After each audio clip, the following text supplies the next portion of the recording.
Divine greetings, entities, energies, lovelies, bodies of light, seekers, and sojourners of truth.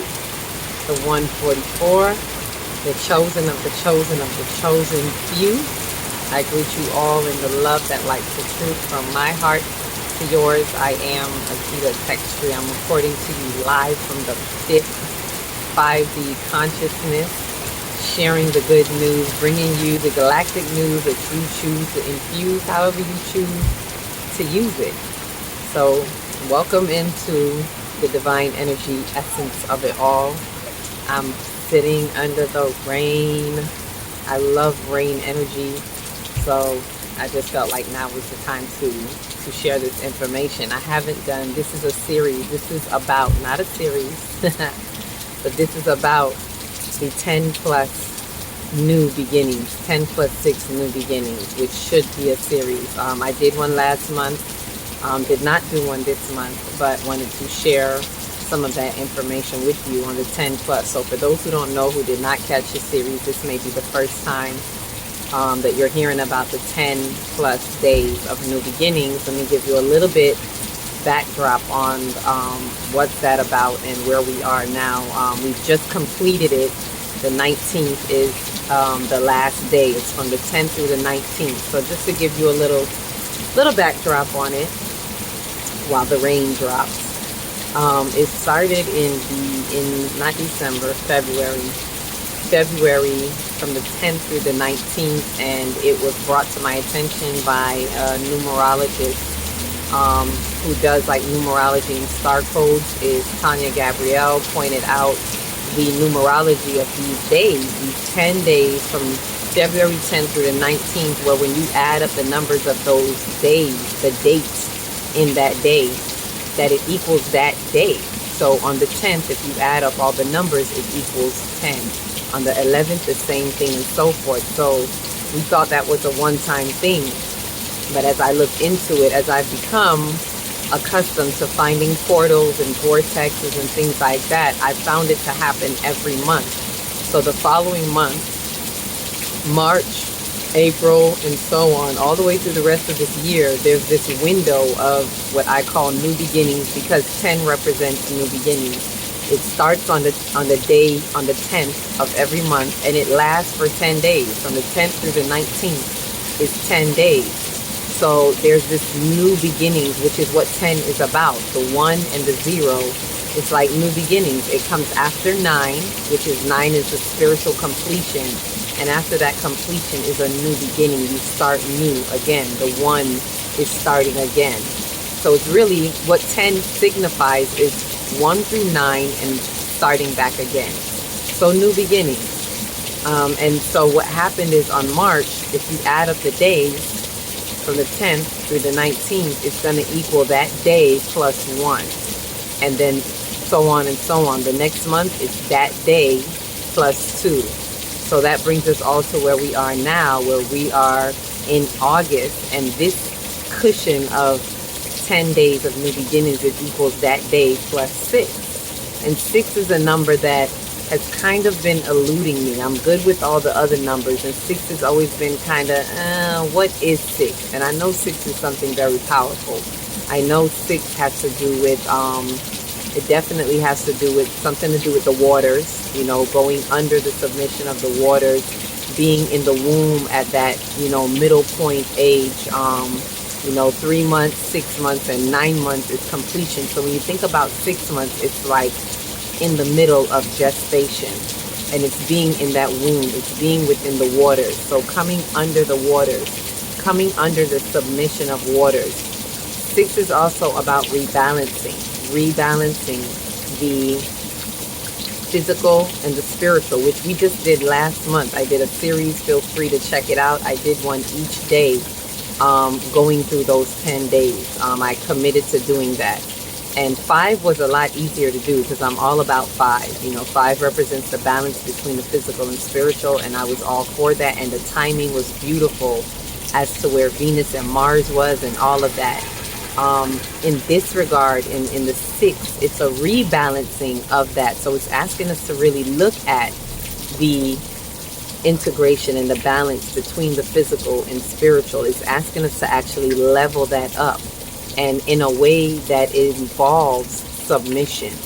And I've kind of been, like I said, it's been eluding me because I realized as the sixth, just like the sixth dimension is about, the sixth dimension is really where you are existing in the knowing. And I'm realizing even more so through these 10 days that it really takes a lot to exist in the knowing. It is about the receptive activity at this point. So we have to be willing to be observant.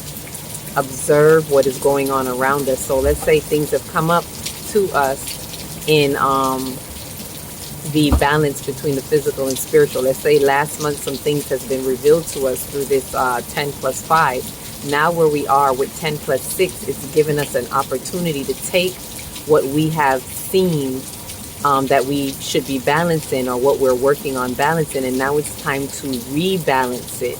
Now it's time to do it in a way where we're leaving the egoic aspect. That's the difference that I see in this. What has been brought to my attention, even in meditation, is being clear, like the lines are being drawn very clear, that this is about truly letting go of the ego.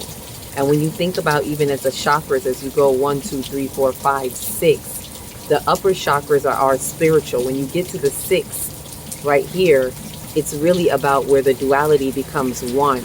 In order to do that, we have to let go of the egoic holds on things, the egoic attachments, the personality attachments that we have to things. And this is for all of us, even very high spiritual beings. Even as I do my spiritual work, I've had to see where there are things that I had to really let go of. There's certain hurts, pains, there's certain things that are maybe a little hurtful, and we have to be willing to let go, because the ego wants to protect what we feel is a bit painful, even if we're being modest about it.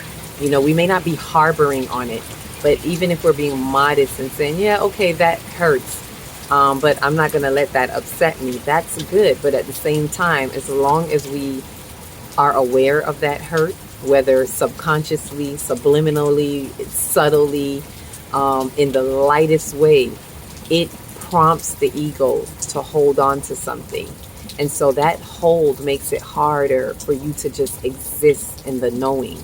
We know what spirit is showing us. We know what spirit is guiding us. We know that next level. We can see it, taste it, feel it.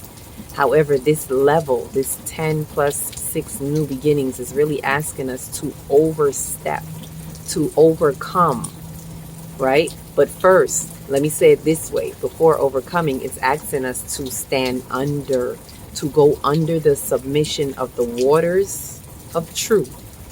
What is the waters? The emotions, the energy in motion. Because wherever you have your thoughts and feelings about things, the energy is in motion for you, for that particular thing, whatever it is.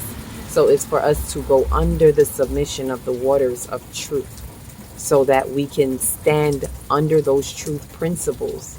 And when we truly can be submissive to that, submit to the being under those emotions, getting under the truth in those emotions, then we can step over, we can overcome whatever it is.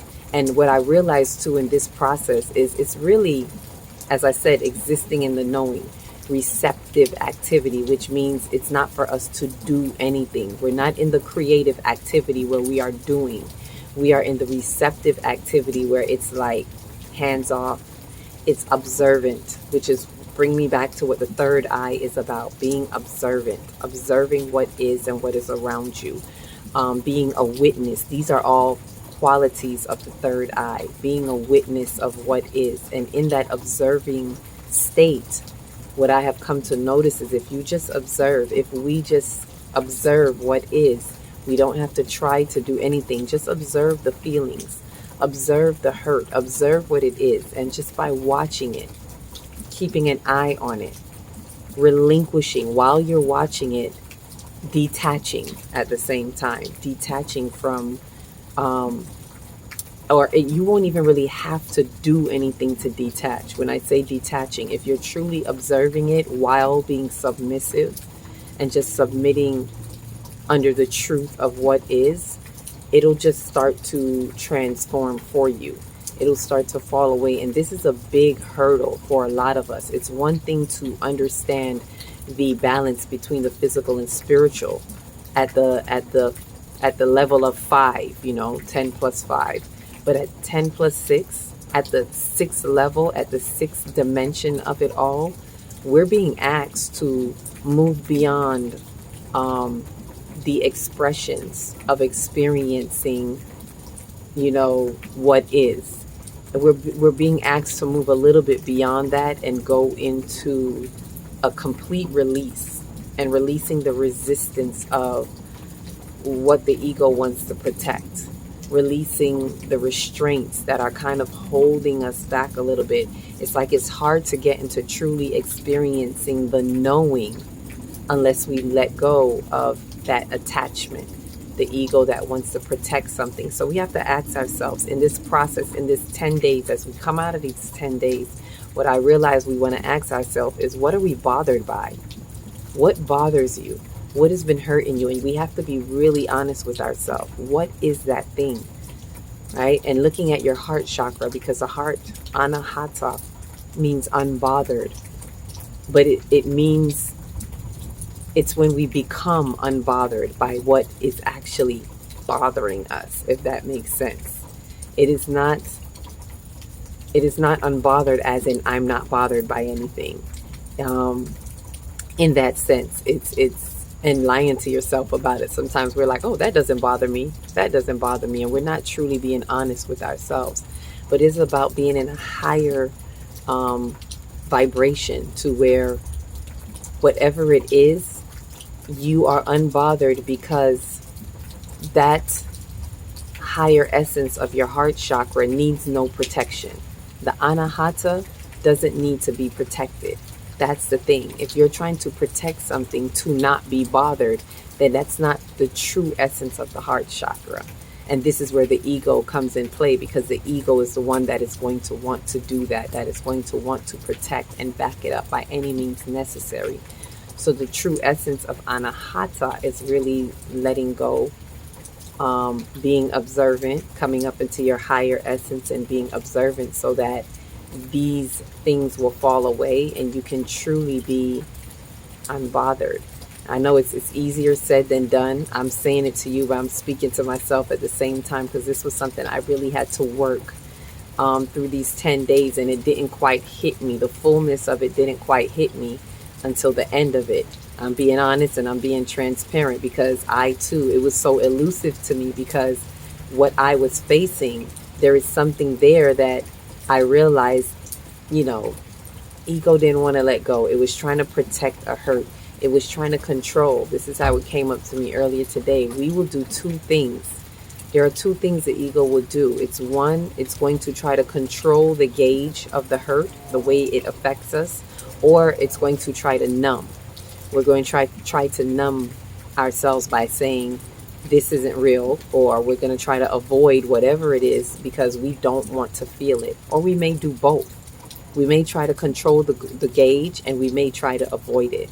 And this is where in our solar plexus, we begin to try to control. This is the ego. The ego is the solar plexus, the I am.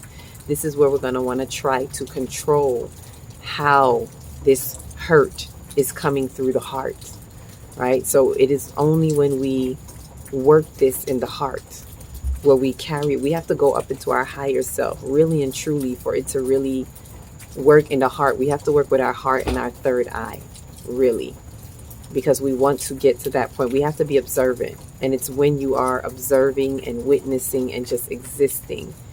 It is existing in the energy of just knowing what is the energy showing you, not trying to twist the energy, not trying to make it your way, but really respecting what is, and allowing that to sit in your heart. And then it will start to make the changes that it needs to make in your heart. And when you truly feel anahata and unbothered, when you truly become, which means be evolved in your comings, in what you are coming forth in, then you will not feel the need to try to control it, because you are just allowing it to be. And therefore, you don't overwork your ego in the misconstrued aspects, the misappropriated ways. Your ego stays intact in the wise ego of honoring what is, and it doesn't affect the ego, the solar plexus, the sacral, the root, any of that, because when it's misguided, it affects all of that. When you try to overly control in your solar plexus, then as it goes down to your sacral, your feelings are all off whack, because you're controlling your feelings through the I am. You're pimping your feelings to say, this is how you feel, this is what it's going to be, this is how we're going to handle this. So you are misappropriating feelings, which then goes into the root and sets in the fears. And the fears are reactive, or reactive or reactory. But the fears are reacting to what you say those feelings are, according to what your I am has said it to be, according to what has been bothering you and what you're holding on to. So all of this, when we get back to the heart, is really an action. It's a live activity, which is what I now call a livity. The true livity in the reality of it all is a live activity of practical application of practicing the self-discipline to relinquish the holds, to just being in observance of what is. I guarantee you, if you can just sit and be still in the observance of it, it will start to fall away. You won't have to do anything with your hands, with your mind, with your thought. You won't have to fix anything. Just be. Give it some time. In the true time-space reality, we need space, because when we have more space, and I don't mean space literally around you, I'm talking space, mind space, mental space, spirit space. We need to respect space, because that is universe. Universe is time-space reality, or space-time reality. When we respect the space, then the time will allow, the time will move. We will move time, or push time. Push the timelines, and the time will then allot to you what it is that you need. If we just practice patience in the peace of it all, you won't really have to do much. And that's where this 10 plus 6 guides us, leads us. So if you allow that to work with you, look at the past 10 days and how it has worked with you from the 10th through the 19th. Those of you who have been doing it the month before, and I share this with you now. This is like a recap of that week, and I'm telling you, it has not been easy. I was really going through it. I've had some emotional ups and downs, and I'm wondering, how is it that I can gain this understanding, but I'm having such a hard time with crossing that hump to existing in the knowing. And I came to full circle that because clearly there is some hurt there. And as long as there is hurt, there's the ego holding on to something that wants to protect. And as long as it's holding on to something, it won't really let you, move, leap into that, into being in the existence of the knowing. Because how can you just exist when you have these holds that the ego wants to protect, and it wants to do something about? It wants to control the gauge of, oh no, I can't allow that, because I got to watch how I'm feeling, and I don't want to be hurt. I don't like that hurt. That hurt is uncomfortable. Whatever it is, big, small, medium, none of us wants to feel hurt, yet we hold on to the hurt. You hear the insanity in that? We don't want to feel hurt, but we hold on to the hurt because we want to keep a close eye. We want to control the gauge of the hurt. We want to be able to duck and numb and stop the hurt. And that's what we have to relinquish the hold of. So this is a big step that it's showing us, that it's giving us. 10 plus 6, y'all. The 10 plus 6 was a big one. And it also is a major portal. The 3 major portals are the 3rd dimension, the 6th dimension, and the 9th dimension. So when you get to 6, it is definitely a major step, a major level in portaling through the next dimension that you are going through in your cycle, in your cycle of life. We all go through these 9 dimensions over and over again and cycle on to the next one. So definitely when we get to 6, it is a major step. So this month, this 10 through the 19th, is really giving us a cushion as we are ultimately, what all of this is for is practicing practical application of integrating with the 5D new earth, how we are restructuring our 5D new earth, and how we are integrating, synchronizing the integration with others, with the multiple aspects of ourselves, as well as with others who are on multiple levels. So this is definitely a big step, because even in relationships, as we are in the sacral chakra season, it is really asking us to relinquish the egoic holes and the egoic personality attachments. And it's not easy, but like I said, observance, sitting in the observance, being a witness, and just honoring the receptive activity so that you can receive, just receive. And in the receiving, space-time reality will do what it needs to do. And it's a big step, y'all. And I know we also had the new moon in this energy. This new moon, the those of us who do the manifestation, the 7 days manifestation with the new moon, 3 days before to 3 days after, the 19th was when it ended, because this new moon was on the 16th. So 3 days after is the 19th. So the 19th was a closing of the 10 days of new beginnings, as well as the ending of the new moon manifestations countdown from the crown all the way down to the root. So this was it was like double spiritual work kind of happening in the midst. And I was out of town at the time, so there were things that were going on with me that I had to sort out, family life and things like that in Jamaica and another country. And I shared some of that on my lives. For those of you who are with me on Facebook, you can check that out and see. And I may leave the description here for those who may want to see it. So with that, faithfully, this 10 days plus 6 new beginnings was something, it was a doozy, but something that you could have worked through. And faithfully, I've given you something to kind of help clear it up. It's cleared up stuff for me, so faithfully it can clear up some stuff for you. And as we prepare for the next month, 10 plus 7 new beginnings, well, we will be in another number 7, as this is a 7 universal year. But we'll talk about that when we get there, because this has a lot for us to digest. So take your time and continue to digest what has come up for you in these 10 days plus new beginnings. Continue to do your soul work. Work on being observant in whatever it is that you're working on, so that you can release what needs to be released and allow your true anahata and your heart chakra to come through, shine through. We must be heart-centered. The heart is where it's at. So with that said, each one reach one, teach one. If you don't know where to start in your big, beautiful heart. Shine your light from the inside out and be the candle that lights the next one and the next one and the next one. Peace, love, and light.